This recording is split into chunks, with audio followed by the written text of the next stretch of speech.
Hello, everybody. Welcome back. This is a little different for me. I'm actually doing an interview this time with my friend DRH, the current TBW champion, Dak Ryan, Divine Dak Ryan. How are you, man? I'm doing great, man. How are you? I am doing really good. This is my first interview I've ever done, so I hope I do it correctly. All right. So Dak, go into a little bit of your childhood and kind of why you like wrestling, and kind of how you got into it.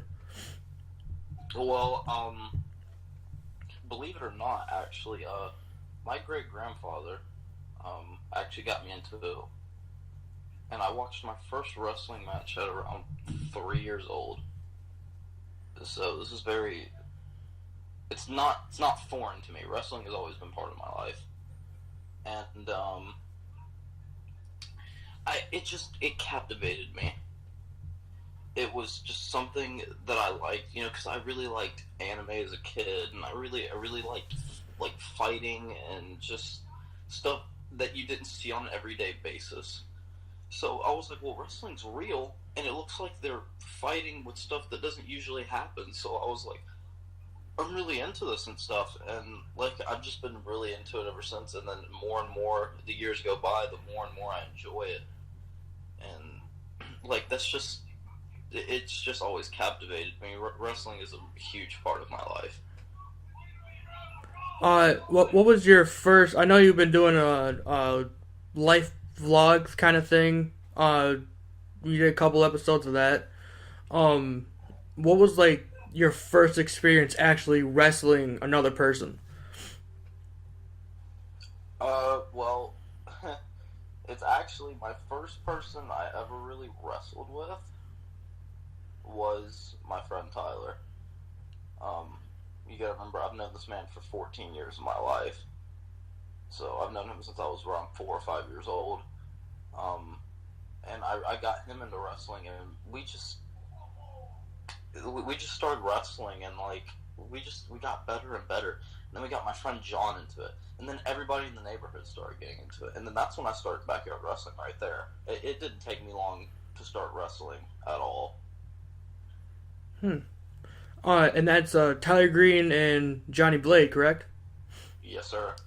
And how is it like knowing them for so long and wrestling them, and then bringing new people in, like you are right now, and kind of getting used to them? How is that like? How is that different? Uh, Oh, you will not believe how different that is. It's because like when you communicate in the ring, and when you've wrestled with somebody like John and Tyler that I've known for years, and I've wrestled with them all my life, communication is a lot easier. So like I could say, oh Tyler, I want to do you do an Irish whip, and I run off, and leap down, and then frog over to a drop kick. He knows what that is automatically, so it goes fluently. But if I say it to somebody newer, they're like, what, and then I just don't end up not doing the move because I'm like, that's going to end badly. So communication's usually the big thing. If you show them once or twice, for people I've picked up with, um, it gets better. I mean, they usually pick up on the moves pretty quick. But Tyler and John definitely they are the men right there. Those men are incredible wrestlers, and they get it, and they wrestle with my style, and it's a lot easier with me. That's why me and John have 5-star backyard wrestling matches. It, people are like, "Oh, well, you and John had a great match." Oh, and then if you haven't remembered, me and John actually won TBW Match of the Year our first year. oh, really? Yeah, and then this year, if you want me to be completely honest, me and John might win it again because it's just me and John just have this chemistry in the ring. Yeah, you can definitely tell that when you're watching the shows and pay per views and stuff that you and John and you and Tyler, uh, if someone came in and they started watching TBW and they had no idea about any of you guys, you could definitely tell that you guys have more experience with each other. Yeah. Um, okay, so you started wrestling at a young age. like, did you guys actually have like a backyard promotion back then? Oh yeah, and actually, believe it or not, the first when we started getting really big into backyard wrestling was when I was in sixth grade. So this was around 6, 7 years ago. Um, and we actually had around 15 people. Oh wow. Yeah, it was big. It never got boring. That's why I think that was the funnest I've had in backyard wrestling because it was just my imagination in the ring, and we did so much and stuff, and then people just started falling off. Friends started betraying other people, and problems got bad, and we just quit doing it. And then it was just left with me, Tyler, John, JMF, and Parker Arquette. Those were the main people. Those have always been the main people, and and then we were like, you know what, yeah. And then we got our friend Andrew into it. If you didn't know, from really beginning of backyard wrestling, from when we got on YouTube, I remember a guy named Pyro. He was in the first video we ever made. That was Andrew, and then he just couldn't do it anymore due to family problems. So it was just us again, and it was us for a long time. And then here recently is when we started getting more people, and actually, we might be getting even more people. Really? Yes, and I'm very excited about that. I do have a lot of fun, training people. Even though I don't really train people, I've only trained one person my whole career of wrestling. Actually, two people, and that's about it. But yeah, like it's just like we've been at it for so long, and then we just got here, and then backyard promotions, and you have championships, and you have rivalries, and it feels real. Right, right. Um, so, having you three basically from the beginning, is it, do you guys find it easier to take, the newer people's ideas and kind of morph them and like, like put them together with yours and kind of like just collaborate a lot, or is it better for you three to kind of do whatever and then just tell everyone else what to do? Um, we're open to ideas. Now, that doesn't mean half of them get through to us. Right. Because the newer people just don't usually watch wrestling. Besides Ian, of course. Ian watches wrestling. And all that stuff. And so does the new guy we have named Jarrell, who attacked me. Oh, okay. In one of the last videos. He's actually a phenomenal writer. And we actually let him join our writing. And he's an incredible writer, and he really knows wrestling, and Ian really knows wrestling. But like the other people, it's kind of like, no, your ideas are kind of just out of nowhere. They don't really go with the storyline. So if we're gonna really break it down, it's usually between us three. It's just always been that way because us three are the ones that know how to plan wrestling. We watch it all the time. Right. It helps. So watching wrestling all the time, what's your personal favorite promotion to watch right now? Oh, easily New Japan Pro Wrestling. Easy. Easy. Right, yeah. I've been watching a lot of indie stuff, not really watching wrestling for the longest time in my life. But I can definitely see that New Japan is probably the best in the world right now with wrestlers and storylines and stuff. Oh, most definitely. Yeah. And speaking of like indie wrestling and stuff, it's actually funny how much indie wrestling has influenced me. So I was watching, I only watched WWE for a long time, of course, because it was WWE. And as a kid, you're like, oh, it's the only wrestling on the planet, when it's not that at all. Right, and right. Actually, when I first got into indie wrestling, I started watching it more, my wrestling got 10 times better. That's just how much influence indie does have on me, and personally, I've always been an indie wrestling fan. It's just, you see more diehard stuff. It's like me with NFL and college football. I see more heart and stuff in college football because they don't get paid. You know what I mean? I mean, indie wrestlers do get paid, but you see what I'm saying? Yeah, I totally see what you're saying. And like NFL, you're kind of like, oh, they're getting paid lots of money. Half of them are not even trying out there. But the college football, they're really getting it. Yeah. And it's kind of like that with indie wrestling. You know, it's put your body and your heart on the line. You're putting everything out there to entertain, to see if the bigger companies will see you. Right. And a big example of that is Kenny Omega. I agree. You know, I'm not going to get too much into this, but Kenny Omega is one of those guys that is one of the best wrestlers in the world. That man is incredible, and that man is a phenomenal athlete and a strong, strong competitor. Yes. And Yes, he is. He puts everything out there every match he does, and that's what you have to do in order to get noticed like he does. He's on the top of the charts. Yes. He is the #1 wrestler in the world. Yeah. Like that's just how it is. You know, you put your heart out there, and that's what you get. Hard work pays off with that, and that's what I like about indie wrestling. Yes, you can definitely see it in New Japan, and I even think that you can see it a lot in ROH. Really, um, Yeah. with all their like, you have Bullet Club and basically versus ROH sometimes, and you can definitely see where the ROH guys like Punishment Martinez or Dalton Castle or someone like that, like they put their all into it, and you can watch it and tell. Yeah, no, definitely. Like it's one of those things. Like if you've been watching wrestling for a long time and you've seen all these promotions and stuff, you can tell it right off the bat. Yeah. It's just one of those things that you pick up. So speaking of being influenced by indie wrestling, who are your biggest influences? I obviously know Kenny Omega because of your D Trigger finish. Yes, sir. Yeah, I love that knee strike.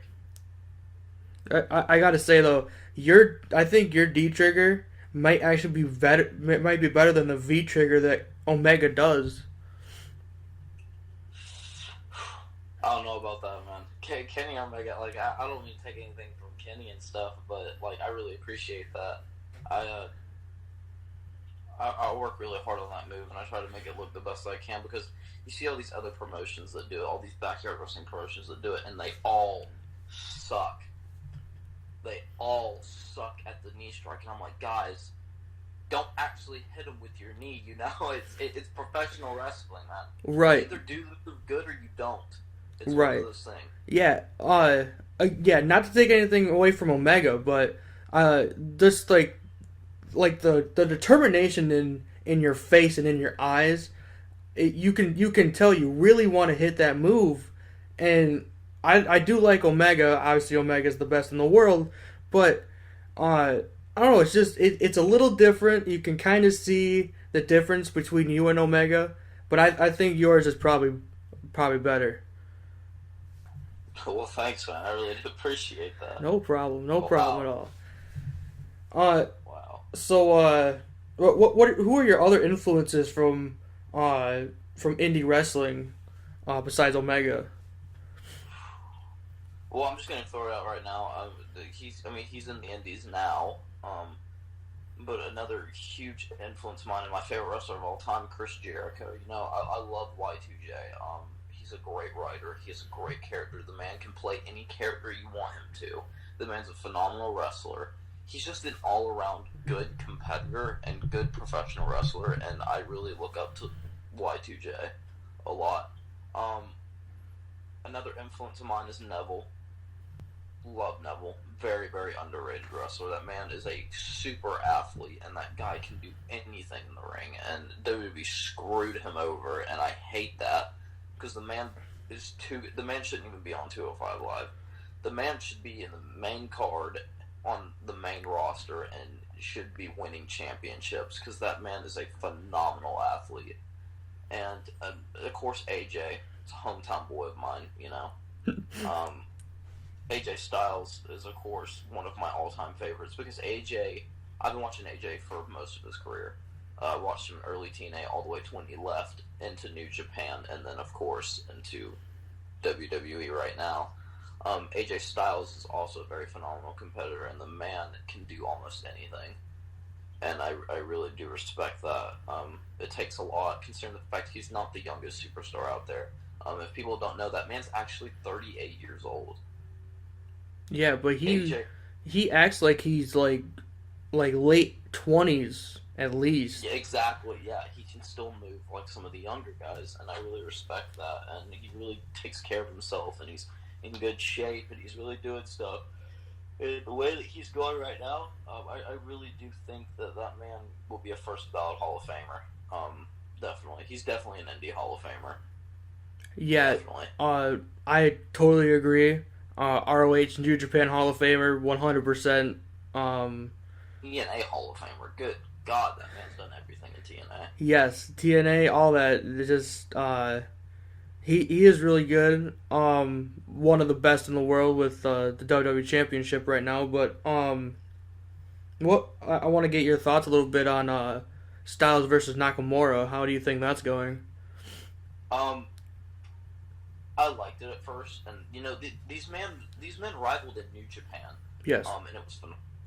I loved their match at Wrestle Kingdom and everything else. But this storyline's boring. Yeah, I'm not liking it at all. And the reason why I'm not liking it is because there's no character build up. It's, oh, AJ Nakamura, Money in the Bank. Okay, yeah, well, build it up. I gotta get excited for it. And they're not doing it. It's Shinsuke coming out there hitting AJ Styles in the ball sack every week. And, you know, that's a dirty move. And, you know, after you do it a while, you know, the realistic effects, you know, you can actually take out of commission for that. So it's kind of like, all right, like, this is kind of stupid. And it's boring to me. WWE is boring. I'm sorry. Like, I don't watch it anymore because, I mean, I still keep up with it, but, like, I don't watch it. Right. It's Yeah. just, I mean, I'm excited for Money in the Bank. I'm really excited for that. Right. I'm really wondering who's going to win that. Yeah. That's coming up in a week. 1 week. That's uh obviously we'll talk about more about that later in the week. Okay, so let's go back to you and your wrestling career. Uh so I believe we left off a little bit after I really want to know about the new people you're bringing into the promotion to kind of uh get a little bit more of a uh like a different card every week instead of just having the same matches. You know what I mean? Yeah. Uh, I, Um, Sorry, man, continue. uh, I was just gonna say, just take me through some of the people you're bringing in and just kind of like your mindset into it, and just go through that for a minute. Alright, well, I'm just going to be honest with this because I can be. Ian Stacks is by far one of my favorite competitors in this company. That man has excelled in everything that he's done. And I only trained him for about a month. Really? That man has already gotten up to the status that he's at. Me and him, I think it's one of those people that we have natural chemistry together. I used to wrestle just like him. I used to be super high fly, you know, I used to do all that stuff, and I've calmed down on it a little because, you know, I'm getting bigger and all the other stuff, and not saying I can't do any of the flips. I could do more flips than I've ever done in my entire life.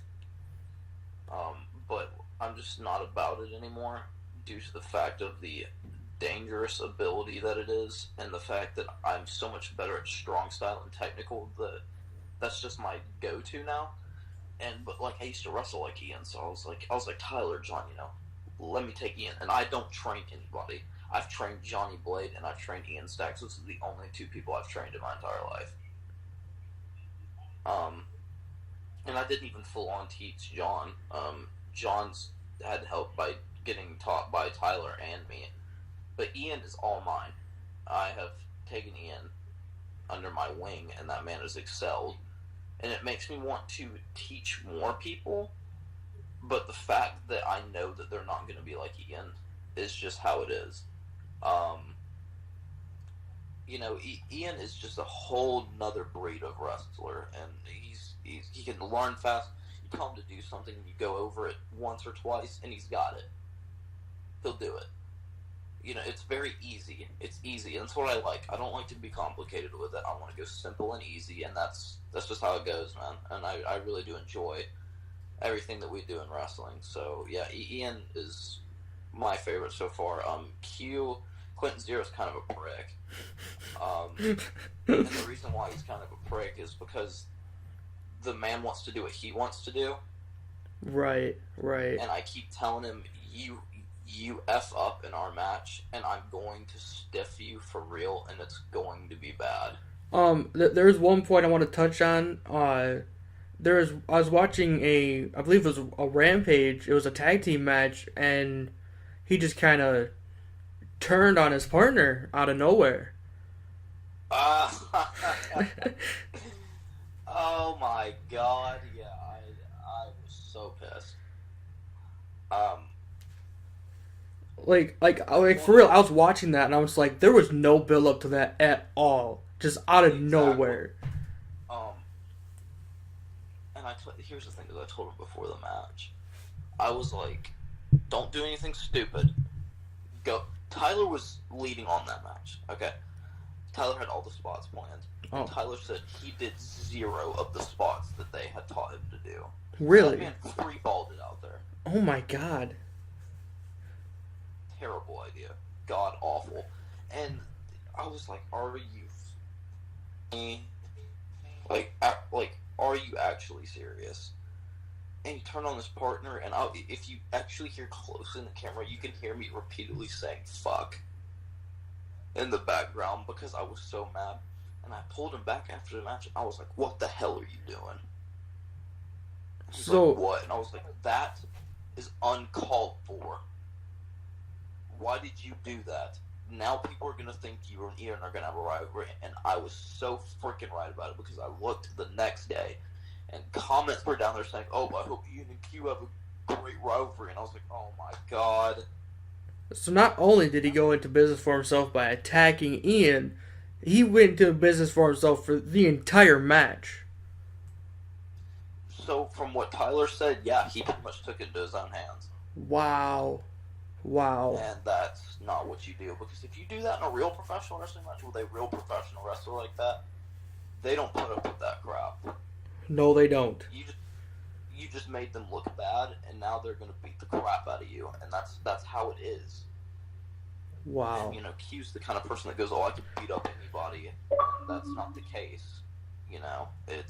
It doesn't matter, because when you mess up our match, you're going to mess up the whole show, and then everybody's pissed at you.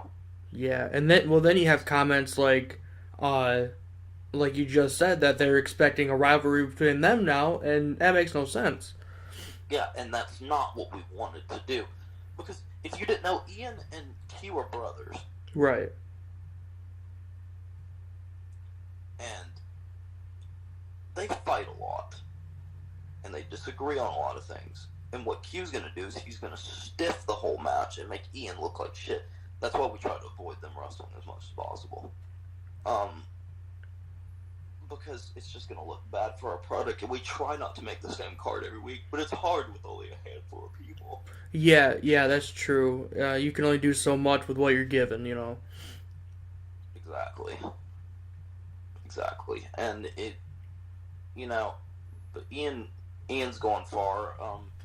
No Ropes, No Rules, actually, Ian has a huge match. It's going to be Ian Stacks versus Johnny Blade versus Tyler Green in a triple threat No Ropes, No Rules match for the TBW Openweight title. Oh, wow. And, yeah, Ian has a huge opportunity here, and that match card is going to be really good. That whole pay-per-view is going to be good, and I'm really excited for it. But I'm really excited to see what we're going to see out of him. I don't think he's released everything that he can do yet, if you want my honest opinion. Of course, I always want your honest opinion. That's what these interviews are for. Yeah, and when it comes to wrestling and stuff like that, I'm honest with it. Yeah. So you're the current TBW champion, correct? Yes, sir, I am. How many times have you won that belt? 6 times. 6 times. 6 times. Wow. That's a lot. And I was the first TBW Openweight champion and the first ever World Heavyweight champion. Oh wow. So yeah, I feel accomplished. I would say I definitely have a good resume in backyard wrestling. Yeah, I would totally agree with that. Um, so tell me how it is like going through like the mindset of because we the interviews with professional wrestlers always means that we get some insight kind of on the backstage kind of stuff. Um, so how is it like going through setting up a title match like behind the scenes? It's usually pretty smooth. Mainly, well, it just really depends. Like with me and John, it's always simple because me and John already have stuff planned, and we know it's going to look good no matter who wins the title. So me and John have always agreed on wrestling terms. Me and John have really never argued about wrestling. Me and him are usually on the same page and everything else. But if it's somebody like Parker, it's sometimes people bitch about it, and sometimes it's not even Parker that bitch about it. Sometimes it's just other people in the company that are like, well, why are you winning it? And it's not about your feelings here. I'm sorry. It's about storyline and what the fans want. And to throw the fans off, it's not, oh, well, I don't feel like you should be world champion because I want to be world champion. I don't care. I don't care what you feel. Because we're doing this for storyline and we're doing it to look good. And that's another issue with Quentin Zero is the man came in there first day and was like, so when am I getting a world title match? And I sat there and laughed in his face. I was like, show me what you can do and maybe we'll work something out. And, he's pretty pissed that Jarrell is actually getting a world title match at No Rules, No Rules. But here's the thing is that Jarrell showed me what he can do and the man wrote a storyline. The man did two things in one. How can I not get him a world title match? Yeah, and you don't get a world title match by going into business for yourself. No, that's the absolute wrong way to get a world title match. That actually pushes you more back. Yeah. Yeah, that's wow. Like, yeah, it's like that's not how you get a world title match. That's how you become a jobber for the rest of your career. Yeah, because people don't like that. right, and yeah. So 6 times you've been TBW champion. Have you guys ever had like tag title belts at all? No, because we don't usually have enough people. But the more people we're getting now, we've been in talks about it. We've been actually in talks about faction rivalries. But like I said, you gotta have a lot of people for that. It doesn't make sense to have 2 people left out of the faction and everybody else in the company is in a faction. Right. It doesn't look good that way. And yeah, we just can't. We just don't do that. And it's actually hard to actually set up a tag team division. It's very hard. Right. Yeah, I bet you have to have a lot of people for tag division. Exactly. To where it's not the same tag teams going at it. Right. Look at WWE. They have like the same tag teams on every single week, and it's boring. It's boring. Exactly. Throw somebody new in there. Yeah. Yeah, I totally get that. I totally understand that.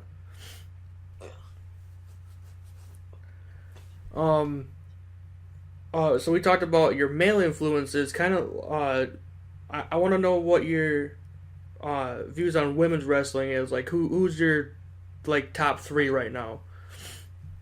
Who's my top 3 women's wrestlers? Yeah. Charlotte, Asuka, and Kairi Sane. I would probably have to say. Well, that's hard because I like Ember Moon too. Yeah, she's good. I like Kairi, but I'm gonna have to take Kairi out because she hasn't really done anything. So yeah, I would have to go Charlotte, Asuka, Ember Moon. Those women are phenomenal wrestlers. They really put everything into it, and that's what I really like. Right. Put your heart out into it, show that you're the best wrestler you can be, and that's why That's how you get behind people, you know. So yeah, Yeah. those are my top three. Hmm. Um.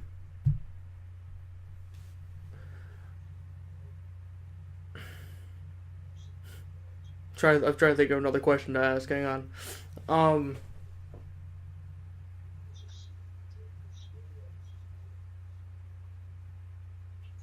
Oh, okay. So, um, when you lose the TBW World Title, what would be your preferred way to lose it?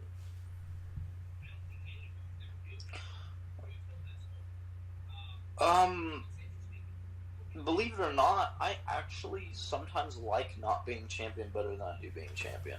Mainly because there's a lot of pressure on you and there's a lot that you got to go through and stuff. And sometimes, like when you're Don's a title, you can just kind of do what you want, and it doesn't really matter what you do. But when you're world champion, you know, a big target's on your back. Right. And the preferred way I would want to lose it, really anything that really makes sense of the story. I liked when John cashed in on me our first year that we wrestled. Um, I really enjoyed that actually, to be honest. I thought that was pretty fun. Um, but even just losing in a normal, like really good match, like with me and John's like 5-star backyard matches, you know. Excuse me, you know, that's just like how. That's how I prefer losing it. You know, I want to lose it fair. You know, I want to do the best that I can. I want to do the best that they can. I want to look like I didn't lose it easily.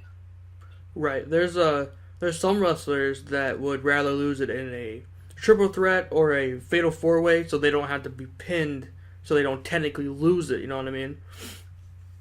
Like I said, it's just depending on the storyline. But if that's the only way you prefer losing it, then you're a puss, and you don't need to be champion anyways. Yeah, that is true. But there's some wrestlers out there, you know, Hulk Hogan. Well, I'm for sure if he wrestled right now, that's what he would prefer right now. Hulk Hogan, Shawn Michaels, and I love Shawn Michaels, but Shawn Michaels can be a huge cunt when it comes to that stuff because he's always babied his way into it, and that's yeah. I just Yeah. I don't enjoy that, but you know, if that's what you prefer, then whatever, man. Because 99% of the time, you're not gonna get it your way. Right. Right. Exactly. So I'm actually glad you brought up HBK. So it's been rumored, not totally confirmed, but it's been rumored that HBK might want to come back. Would you want to see that after 8 years? No, No. and the reason why I don't want to see it is what if you don't know who JD from New York is, 206. He does podcast stuff about wrestling. My favorite podcaster about wrestling. The man really knows a lot about wrestling, and I totally agree with what he said. He quoted that I don't want to see a 52-year-old man wrestling in a ring because it's not the same showstopper. And I totally agree with that. You know, I would. And then he said now I prefer him to see him in a tag match with like Triple H and stuff, so he doesn't have to wrestle long, but Right. you could still see his presence. Yeah. Yeah. And He's still there. He's just not only him. Right. yeah, and I think I prefer that too. Um, yeah, I really do think I would prefer that instead of him coming along because like he said, you're not going to see the same. You're not going to see the same Shawn Michaels. The man hasn't wrestled in 8 years. The man hasn't gone full on. You know, Right. it's not the same Shawn Michaels.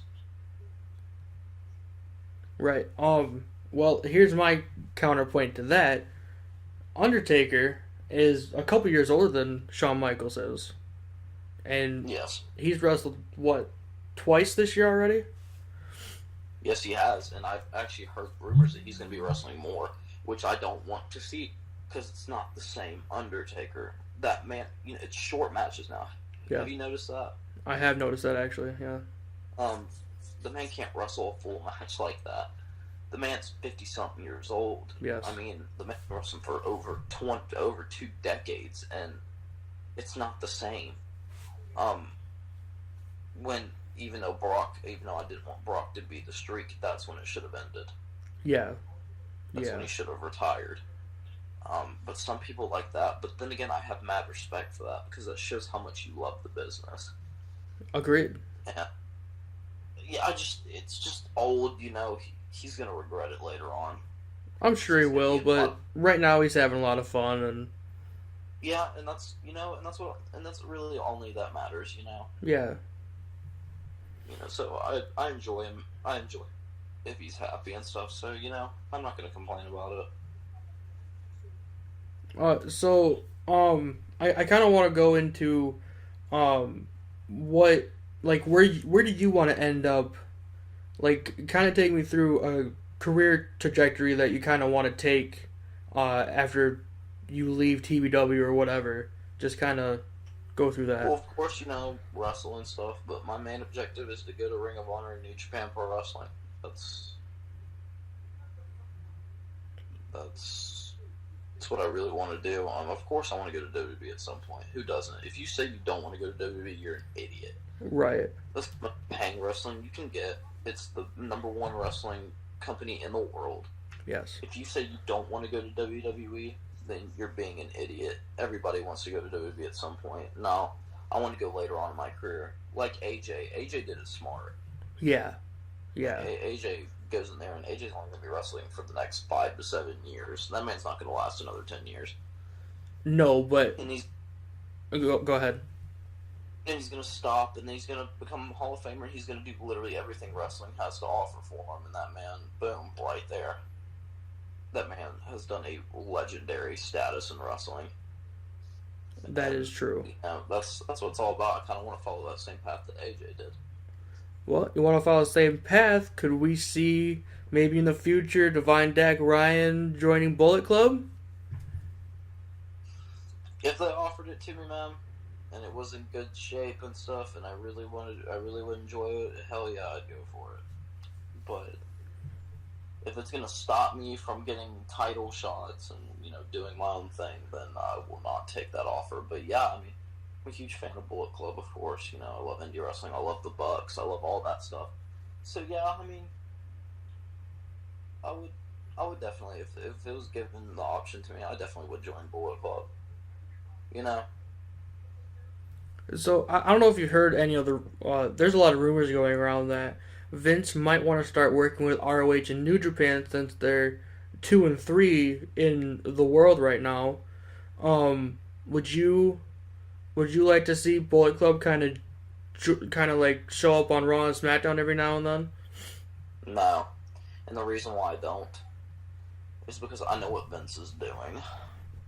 Vince is trying to monopolize the wrestling business. He wants to be the only one standing. I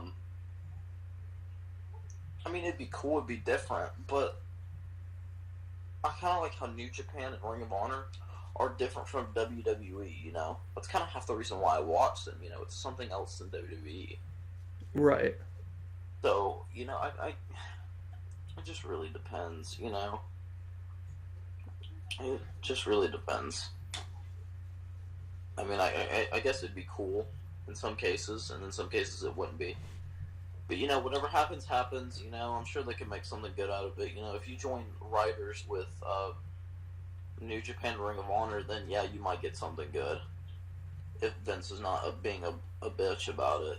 Right. And, no, I wanna take it all. If other than that, then yeah, you could probably get something good out of it. So yeah, I probably would enjoy that. Well, thanks, man. Thanks for joining me for this interview. Divine Dak Ryan. Look up Team Backyard Wrestling on YouTube. Where can they find you at, Dak?